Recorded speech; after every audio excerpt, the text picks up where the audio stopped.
What the fuck is up, guys? I'm back. I'm Dai. If you didn't know, we talk about streetwear and the dumb shit people are doing with it. I do have an essentials hoodie on, and I don't want to hear anything. I'm in the house working, so I don't want to hear anything about it, right? Don't at me. At somebody else. At yourself. You probably still have Aeropostale stuff. Okay, so so I've come together and have some thoughts. I have put just a bunch of my thoughts together, and I was like, this makes fucking sense. I believe that streetwear is definitely on decline. Like, it's about to be, like, dead as fuck. Like, it's not even about to be called streetwear anymore. It's, like, going to be called something else. I might be over-exaggerating a little bit. The comments and questions that I get from the same exact looking brands, that's a key. I hope you're picking up what I'm putting down. That's a key point. The same exact looking fucking brands telling me the same exact fucking shit. That's why I believe streetwear definitely will fucking die out soon. I'm not saying streetwear is really gonna fucking die. Like, no one's gonna wear streetwear anymore. No, that's not the case. I truly believe that streetwear is just this bubble that people popped. And when the bubble popped, people were like, oh, we can't just make shit with cool designs anymore and call it streetwear. Now you just got merch. It's not streetwear. It's a fucking difference. And I feel like people don't understand that. Streetwear is a community thing. Streetwear is people coming together. Oh, I like that shit. That's hard. But as time goes by and shit evolves, streetwear's not like that anymore. Streetwear is a whole different fucking wave. And if you're not sitting there researching and understanding, if you made a brand during the pandemic, you saw how the fuck those brands looked, right? There's no way you could keep making content like that. There's no way you could do anything like you did pre-pandemic. Random ass shit is like the new streetwear thing. People just fucking making just shit. I don't know what the fuck people are making, right? People are just making stuff. So if you're making stuff just because of it, what do you think's going to happen? After a while, anything in life is going to evolve. Everything evolves. So like I said, streetwear is not the same. I'm going to teach you about old streetwear. Okay, so old streetwear slash what y'all are doing, which is boring now. No one gives a fuck about your design. No one cares. No one cares, right? And the people who do care about that design, I bet you all my life, they will only buy from you one fucking time because they only care about the design. They're not getting anything out of the brand because you didn't show them anything that they could use. You just showed them a cool design that you made. No one gives a fuck. On the tee and the hoodie, if the hoodie is cropped, if the tee is cropped, I'm gonna tell you again, no one gives a fuck. It doesn't give anything to them. It's boring. It's unoriginal. It lacks the fucking vibe. And if you don't know what a vibe is, I don't know. Figure it out. Your brand should have one. If your brand doesn't have one right off bat, that is a key indicator that you're doing this shit completely in the past. Like, don't be old, right? We're not old yet, guys. Unless there is a few out there that are old. God bless you. But, like, the few of us, we're not, right? So why are we doing shit the old way? You know what I mean? Socials have no visual vibe. Why are you just posting shit? Just simply posting random shit will never get you anywhere. Everything you post on social media for your brand should have some type of value in it. It should mean something. It should show the customer that you're paying attention to what they're doing, how they're fucking doing it. And then your brand has no sense of style, there's no character, and there's no vibe. Again, you could rent out a cool space, but if the cool space is not like set up with the vibe that you're going for, what are you taking pictures of? Just a person with some clothes on. Now I'm going to talk about new streetwear. The streetwear that fucking actually matters. I say this all the time because I want to communicate it as much as I can. Your brand should only be for one type of person and niche. For one niche. It's for a person who likes this. It's not for this person. I don't want you in my shit. Are we on the same page? We should be on the same page right now. If not, be like, what is this black girl talking about? But like I said, one type of person, one type of niche. Sit there and think about that shit. One type of person, one type of niche. Stop giving your brand away to these people. Content looks like it's the cool homie Insta, but for that brand's person. And you want your content to be as curated, but not curated as possible. Meaning, like, your content, your social media, your TikTok should look so easy and flowing. It doesn't look like it doesn't take time to produce and make. That's like the best thing you could ever do in your socials. Because people are automatically going to want to like screenshot it, maybe put it in a mood board and do all that shit. And that just kind of produces even more engagement and eyes for your brand.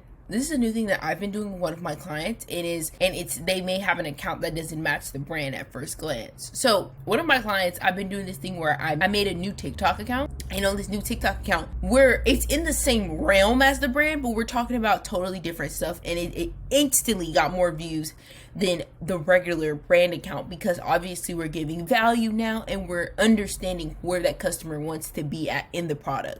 So making another account that's in the same type of world as your brand, I highly suggest that right now. They use different items and scenarios based on the customer for content strategies. Definitely doing this. If you're making content for your brand or anything like that, you should also be grabbing for different items from different brands and stuff and put it on top of yours. So your brand can get some more eyes, obviously, and so the community that these different items have, it's easy for you to grasp onto them because they already have like their foot on the pedal, basically. My new thing to tell people is make a niche, not a fucking brand. Sometimes creating a niche means becoming a storyteller, a leader for your brand. Persuade with a niche that someone lives every day. Become a part of their lifestyle. How do you expect for your piece of clothing to become a part of the customer's lifestyle? Meaning, like, every time they see your item in their closet, they're gonna pick up your shit before they pick up anybody else's shit. If you don't know what part of the lifestyle your brand comes in for that person, for the audience that you want, how would you ever expect to sell something when you genuinely don't know who you're selling to? Like I always tell you guys, I do a lot of market research. One of my favorite things to do is look at TikTok comments. So this TikTok video in particular was basically talking about my hobbies. It was a girl, she was drinking a smoothie, and she was like, the next time somebody asks you what's your hobbies, she was like, going to get coffee, going to get smoothie, da-da-da. People in the comments wrote down every single thing that they like fucking doing. Do you know that this is a literal gold mine for brand owners? They're literally telling you what they fucking like to do. All you have to do is go film videos with all these video ideas. It's fucking crazy. So imagine if your brand was particularly just for like people who like to look cool while running errands. I know when I run errands, I don't want to look fucking crazy, so I just try to get kind of dressed, right? So imagine that is the case. The content I will make was content that they're writing down. It says coffee walk, smoothie juice, Whole Foods, Target run, Sephora run, lunch, afternoon nap. She literally said what the fuck she likes to do, and basically how a brand like it's this brand called Park. It's like an errand brand. It's for girls. That would be a perfect way for them to introduce Park even broadly. Proud partaker in retail therapy, and by that I mean Whole Foods.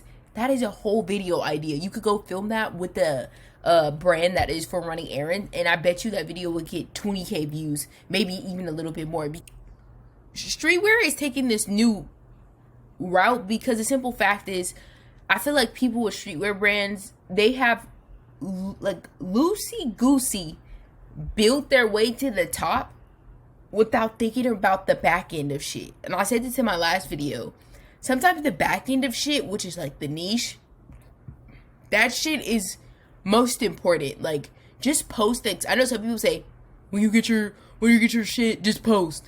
It's not about just posting, because you always make sure that you're being the leader in the storytelling process of your brand, and always be searching for more. Like, this is such a good little fucking lineup for something to create. So make sure you're doing that. The whole community aspect of streetwear won't save your brand anymore. That's gone. You can't put all your baskets into the culture or the streetwear community will help my brand grow. Streetwear is not saving brands anymore. What's saving brands is getting detailed about who the fuck your customer is and why they do X, Y, and Z. That's what's going to save your brand nowadays. Not the fucking, let me just put this shirt on or hoodie on and go record myself standing like a stick moving like this. You know what I mean? Like, that shit won't work anymore. Or looking down. Like, no. What's going to work now is when people sit there and be very detailed about every meticulous thing that goes on with their life. The community aspect of streetwear now is about the person wearing your brand. It's not about you having a streetwear brand anymore. And the person in your brand, who are they around? Who do they give advice to? Why do people go to them? Why do people think they're cool? That's for you to sit down and actually psychologically think about. Literally sit there and be like, why does this person like this? And why does this person like that? It's the easiest way to figure out, oh, this is what I'm doing wrong. So that's what I created in Origin. Origin's basically just a way of like bringing out the storyteller and the detail part of you, the part that understands why the customer is buying that product right now. If you want to know if your brand's like, am I fucked? Like, what is she saying right now? Is my brand fucked? I'm going to explain to you. I'm making your brand easy. Don't make your brand a literal prostitute. It should not be that easy to get your shit. It should not be that easy to get your brand. Streetwear is so big now and so many people are in it. People are like, fuck you. I don't want that dumbass shirt. I want something that makes me feel like my lifestyle is according to that.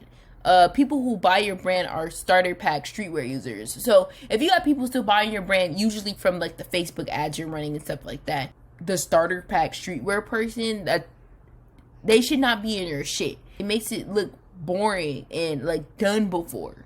So don't start with that. My last thing for you to know if your brand is fucked or not is the visual flowness of your brand.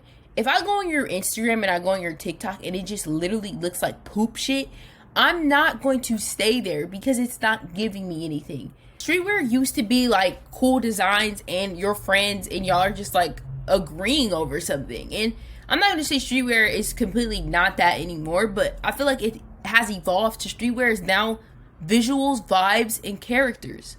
And that's what streetwear is now. It's a part of you have to get a niche, and in that niche, you have to create the visuals for it, you create the vibe for it, and you create the characters, and that's what you give the people that wear your brand. Like, it's not anymore of like it's not an easy process anymore for people to buy your brand. Now it's just, it used to be an easy process. People would be like, oh, that's cool, I'm gonna buy it.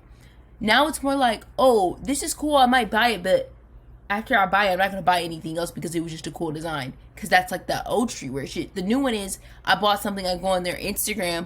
Oh, their Instagram is hard. Oh, I have that bag. Oh, they're like talking to me. Let me stay here, wait for that next drop. Always fucking evolve with shit. Sit there and always look and be like, damn, it looks like something's changing. I don't hear XYZ. You know what I mean? Like, always evolve with your brand. So like I said, Origin was literally created for this reason. I see the difference in the change.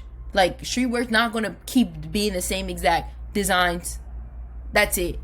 It's a whole world now that you have to build for your audience. So I'm going to link Origin by Dai Media below. It's $25 a month. You get 3 videos, almost 30 minutes. We get one-on-one calls in that bitch. Big ass group chat. Like, we're going to have so much fun. So if you want to be a part of it and become like a storyteller for your brand, click the link below and I'll see you guys later.